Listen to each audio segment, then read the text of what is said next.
우리가 살아가는 인생은 예측할 수 없는 사건의 연속입니다. 아무리 뛰어난 사람이라고 할지라도요, 자신에게 닥칠 불행을 미리 알고 대비할 수 있는 사람은 그 누구도 없습니다. 오늘 본문에 일어난 사건도 마찬가지입니다.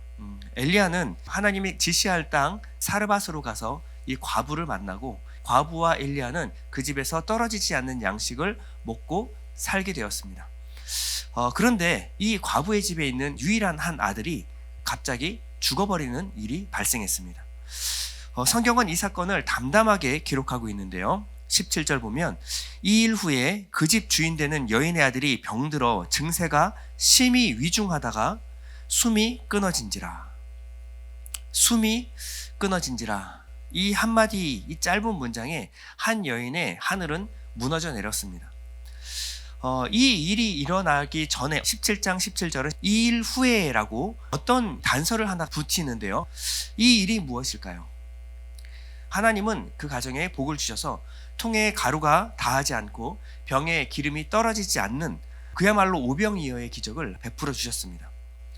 당시 바깥은 심각한 기근이었습니다. 그저 가뭄이 아니라 3년 동안 비도 이슬도 있지 않은 극심한 가뭄이 들이닥쳤습니다. 그 기근 속에 이 여인도 어쩔 수 없이 마지막 한 움큼 남은 가루를 아들과 함께 떡을 만들어 먹고 죽으려고 했습니다. 그런데 이 엘리야를 통하여 하나님이 이 가정에 찾아와서 그 집에 곡식이 마르지 않는 기적을 베풀어 주셨습니다. 과부에게 이것은요, 단순히 먹고 사는 문제가 해결된 문제가 아닙니다. 이 여인은요, 세상에 어느 곳 하나 의지할 곳이 없는 과부였습니다. 그런데 어느 날 하나님은 엘리야를 통하여 이 집에 찾아오셨고, 매일매일 텅 빈 곳간을 채워주시는 놀라운 돌보심을 그들에게 베풀어 주셨습니다. 매일 아침 곳간을 열 때마다 그것이 차 있는 것을 보고, 하나님이 나의 연약함을 돌보고 계시는구나, 하나님이 우리 집에 함께 하시는구나, 하나님이 내 삶을 도우신다 라는 믿음을 확인할 수 있었을 것입니다. 과부는요, 아무 능력 없는, 아무 자격 없는 자신에게 찾아온 하나님의 은혜에 눈물 나도록 감격했을 것입니다. 그런데 오늘 이 이야기는 급격하게 반전이 일어납니다. 다시 17절을 보면, 이 일 후에 그 집 주인이 되는 여인의 아들이 병들어 증세가 심히 위중하다가 숨이 끊어진지라. 그녀의 하나밖에 없는 아들이 죽은 겁니다. 남편이 없는 과부에게 아들은 그저 아들이 아니라 자신의 목숨보다 소중한 존재였을 것입니다. 이 여인은 두 겹의 절망을 경험했습니다. 첫 번째는 인간적인 절망이었습니다. 하나밖에 없는 아들이 눈앞에서 이유를 알 수 없게 죽어버린 것입니다. 둘째는 영적인 절망인데요.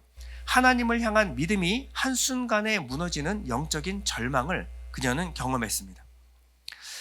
그녀의 절망이 얼마나 깊었는지 본문에 고스란히 묻어나는데요. 18절에 보면, 여인이 엘리야에게 이르되, 하나님의 사람이여, 당신이 나와 더불어 무슨 상관이 있기로 내 죄를 생각나게 하고 또 내 아들을 죽게 하려고 내게 오셨나이까. 이 여인의 아픔은요, 인간적인 아픔에서 그치지 않고 하나님을 향한 원망과 분노로 돌아섰습니다. 여인은 말합니다. 또 내 아들을 죽게 하려고 오셨습니까? 자, 여기 또라고 하는 말은요, 그녀가 지금까지 이해하고 있었던 신관, 하나님에 대한 이해가 응축되어 있는 표현입니다.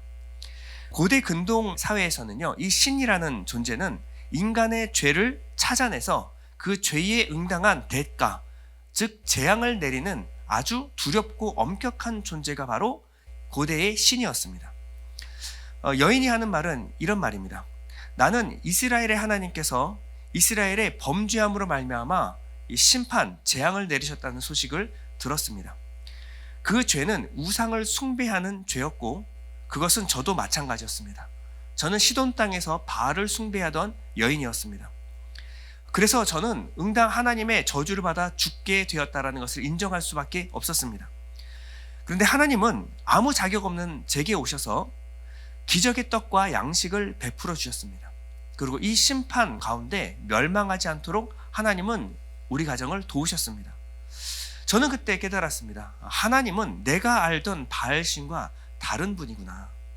내가 하나님을 오해했었구나. 하나님의 이해할 수 없는 사랑을 받아 누리면서 지금까지 알 수 없었던 인생의 의미와 참된 기쁨을 알아가던 차였습니다. 그런데 그게 아니었습니다. 당신의 하나님도 내가 알던 신과 별 다를 게 없는 분이었습니다. 하나님은 내 죄를 심판하기 위해 우리 가정에 오신 것뿐이었습니다. 이스라엘의 죄를 심판하는 하나님은 또 역시 나도 심판하기 위하여 우리 집에 오셨다는 것입니다. 이렇게 아들을 죽게 하실 거면 그냥 그때 굶겨 죽을 때 내버려 두시지. 이렇게 잔뜩 하나님에게 대해서 기대하게 만들어 놓고 이제 와서 아들을 뺏어가시면 어떻게 합니까? 차라리 그때 굶어 죽었으면 지금 아들을 잃는 아픔을 겪지 않아도 되지 않았겠습니까? 지금까지 베풀어준 하나님의 은혜는 그저 지금 이 재앙에 대한 예고편처럼 느껴졌습니다. 하나님은 왜 그러실까요? 왜 이런 고통을 허락하셨을까요? 또한 하나님은 엘리야에게 무엇을 배우게 하시길 원하셨던 것일까요?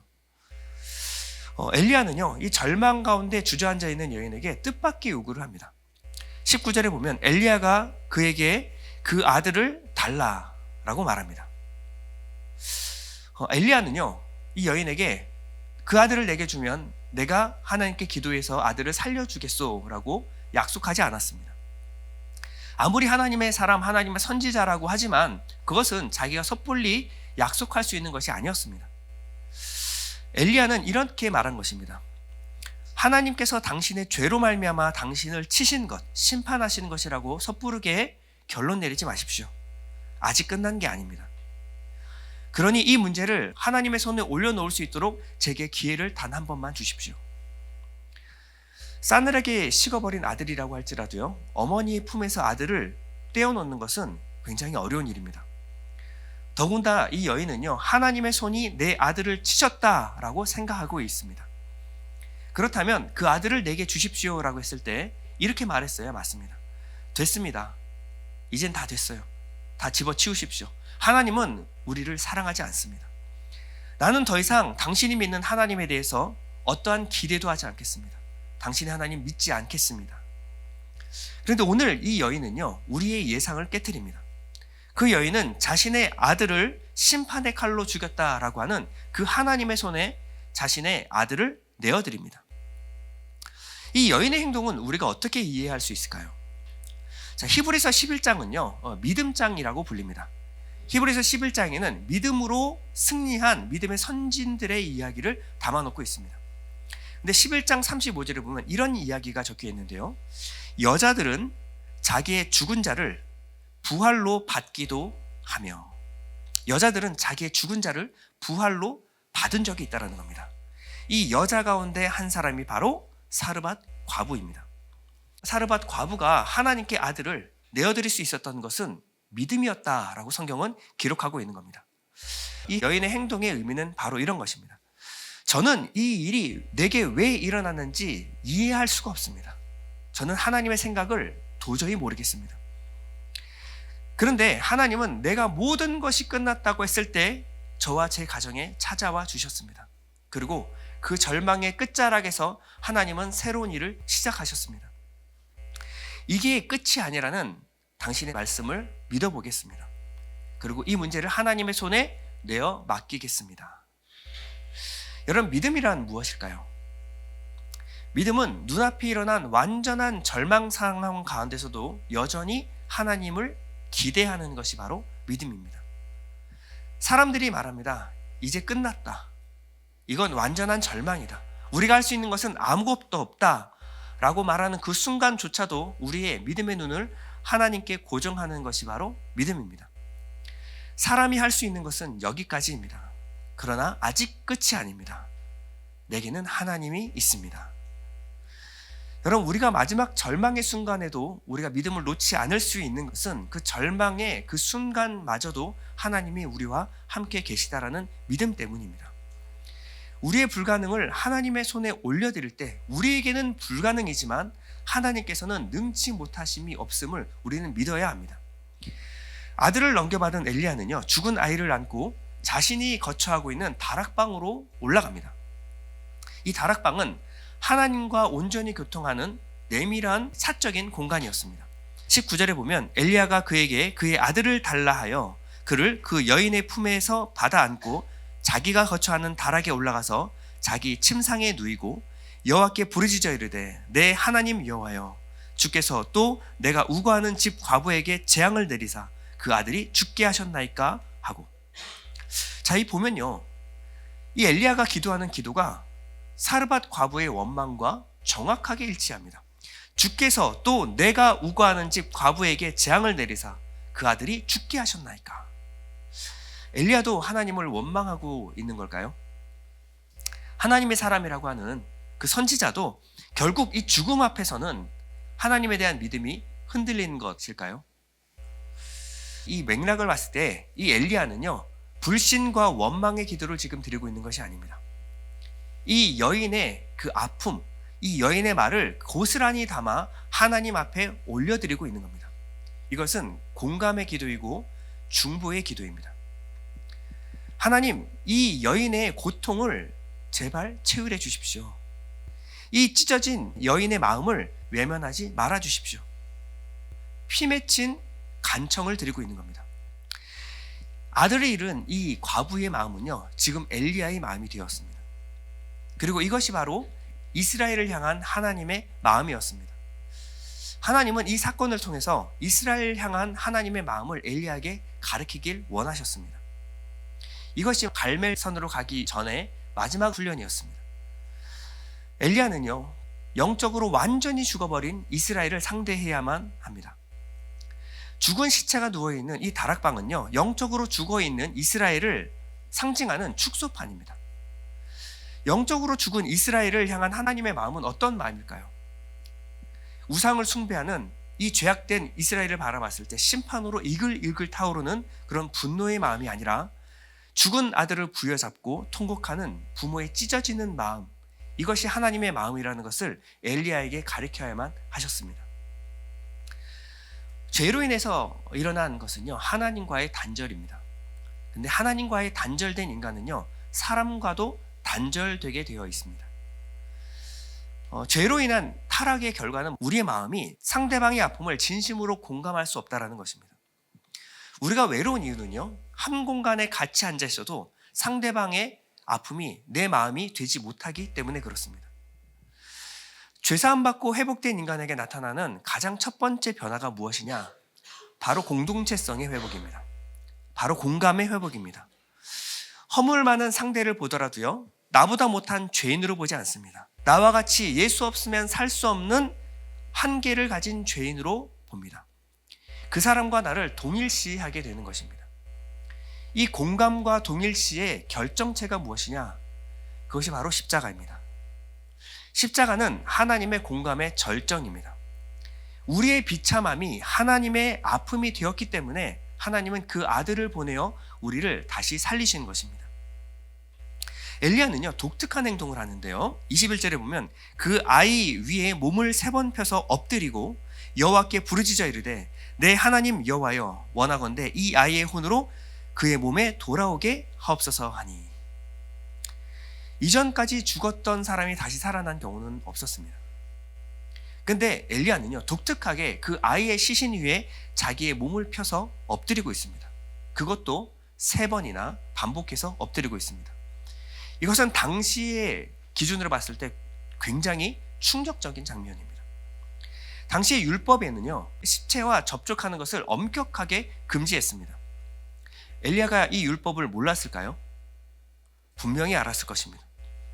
그럼에도 불구하고 엘리야는 이 시체 위에 자신의 머리부터 발끝까지 완전히 겹쳐서 눕습니다. 이것은 엘리야의 무언의 기도입니다. 하나님, 제가 율법에 따라서 저주를 받아 죽어야 된다면 제가 죽겠습니다. 제가 부정해지더라도 저는 이 아이와 하나가 되어야만 하겠습니다. 저주받아 죽어야 한다면 이 아이와 함께 죽고, 하나님께서 저를 살려주신다면 이 아이와 함께 다시 살려주십시오. 그 죽은 아이와 완전히 연합하는 모습이 바로 그 아이 위에 겹쳐서 눕는 모습입니다. 성경은요, 여호와께서 엘리야의 소리를 들으시고 그 아이가 살아났다라고 말씀하시는데요, 22절에 보면 여호와께서 엘리야의 소리를 들으심으로 그 아이의 혼이 몸으로 돌아오고 살아난지라. 하나님께서는 이 엘리야의 간절한 기도를 들으시고 그 아이를 다시 살려주셨습니다. 영적으로 살아있는 엘리야가 그 아이와 연합했더니 그 아이도 다시 살아나는 것입니다.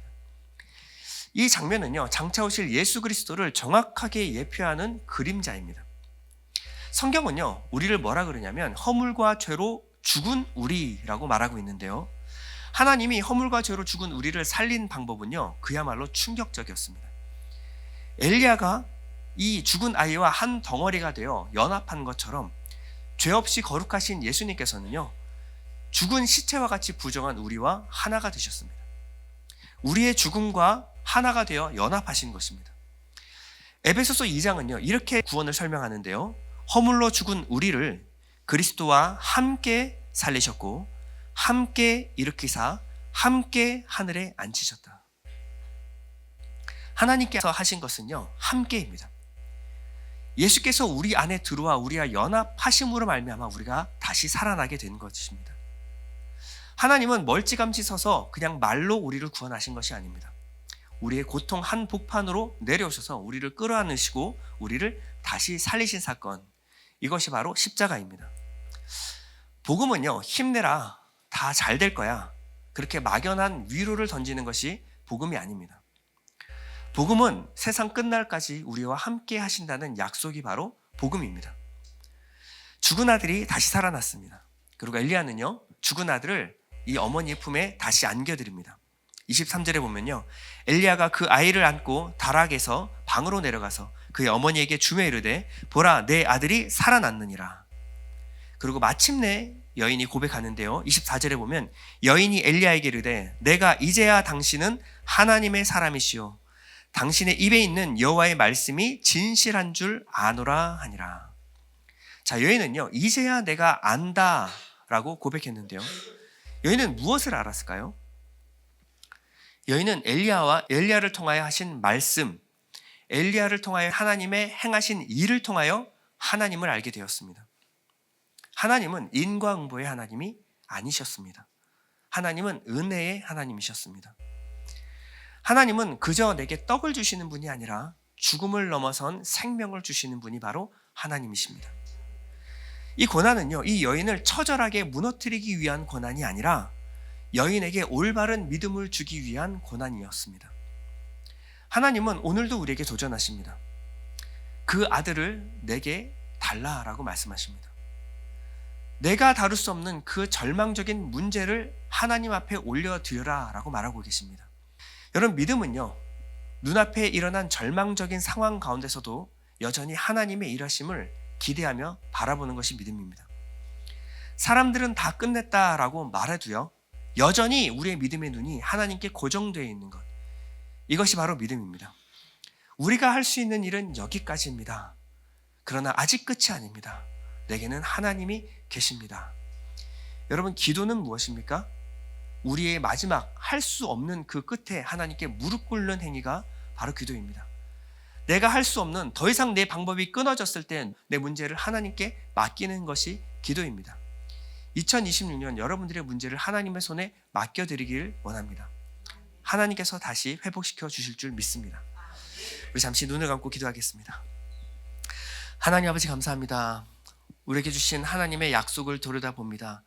아버지 하나님, 우리가 할 수 있는 그 한계점에서 우리는 무릎을 꿇고 우리의 문제를 하나님께 올려드립니다. 하나님은 우리의 문제와 하나가 되셨고 또 문제에서 우리를 구원하시기를 원하시는 줄 믿습니다. 하나님, 이 문제를 통하여, 이 고난을 통하여 하나님 우리에게 가르치고자 하는 하나님의 마음이 무엇입니까? 하나님, 그 마음을 알고 문제에서 해결되어 하나님을 기쁨으로 섬길 수 있도록 주께서 허락하여 주시옵소서. 2026년 다시 한번 무릎 꿇습니다. 하나님, 우리의 한계를 솔직하게 인정합니다. 우리는 여기까지지만 하나님께서는 능치 못하심이 없는 줄 믿사오니 하나님, 우리의 문제를 하나님의 손에 올려드립니다. 하나님께서 회복하시고 구원하여 주시옵소서. 예수님의 이름으로 기도드립니다. 아멘.